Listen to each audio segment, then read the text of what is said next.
परमात्मा है और उसी का संग करना यही सत्संग हुआ।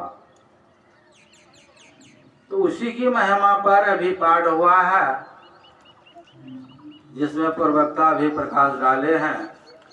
सत्संग की इतनी महिमा है, एक समय की बात है, भगवान शिव और माता पार्वती और अगस्त ऋषि ने निमंत्रण किए थे भगवान शिव को। कहा भगवान आप मेरे यहाँ आइए और मैं सत्संग जग रखा हूँ, उसमें आप भाग लीजिए। भगवान शिव जो है अगस्त ऋषि का वह स्वीकार कर लिया निमंत्रण। जब रास्ते में जा रहे थे तो भगवान शिव जो है, माता सती आगे आगे जा रही है, भगवान शिव पीछे पीछे जा रहे हैं। और वहां जो है एक जगह भगवान शिव रुक करके एक स्थान को वो बहुत आंख बंद करके साष्टांग दंडवत प्रणाम करके वो सुमिरन कर रहे थे। सती को जब आगे बढ़े तो देखा कि भगवान शिव पीछे में किसको प्रणाम कर रहे हैं। दुनिया के लोग उनको प्रणाम करते हैं, वो किनको प्रणाम करते हैं? वहां तो है कुछ नहीं। तो उसके बाद प्रणाम करके भगवान शिव चल दिए। फिर जाते जाते कुछ दूर जब गया, फिर एक सुनसान जगह को प्रणाम करते। तो भगवान शंकर का यह दृश्य देख करके सती को रहा नहीं गया। वह पूछ बैठी कि भगवान यहाँ तो कुछ नहीं है, सुनसान जगह है, और एक जगह पहले आपने प्रणाम किया, फिर अभी आप प्रणाम कर रहे हैं, आप किसको प्रणाम किए? तो भगवान शिव कहने की कृपा की, सती सुनो, पहले मैंने जो प्रणाम किया था वहां बहुत वर्षों पहले वहां सत्संग हुआ था, इसलिए वहां की धरती जो है मिट्टी बहुत पवित्र है, इसलिए वैसे पवित्र स्थान को मैंने प्रणाम किया।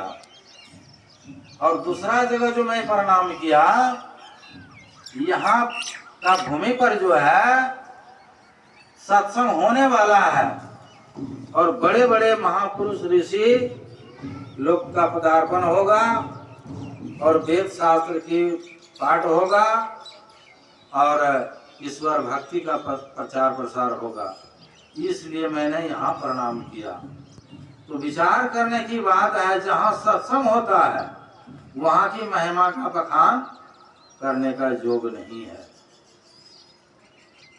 और यही बात सती का त्याग होने के बाद दूसरा जन्म में जब माता पार्वती के रूप में वह जन्म लिए हैं, तो माता पार्वती भगवान शिव से कहते हैं कि हे भगवान, दुनिया में जितने जग जाजन हैं, सब जग जाजन में, सब तीर्थ व्रत में, सब पूजा पाठ में सबसे अधिक लाभ वाला कौन जग है? आप हमको समझा कर कहिए। तो भगवान शिव कहने की कृपा की कि गिरिजा संत समागम समन लाभ कछुआन, बिनु हरि कृपा न हो ये सो गावहि वेद पुराण। सत्संग के समान, संतों के समान दुनिया में कोई लाभ नहीं है, इसलिए सत्संग की महिमा छिपी हुई नहीं है।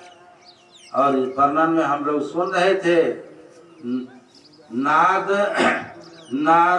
वाल्मीकि नारद घटजोनी अपने अपने मुख से होने की कथा कही है।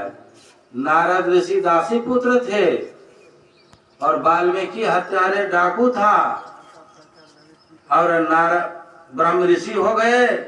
और ये जो है सत्संग की महिमा से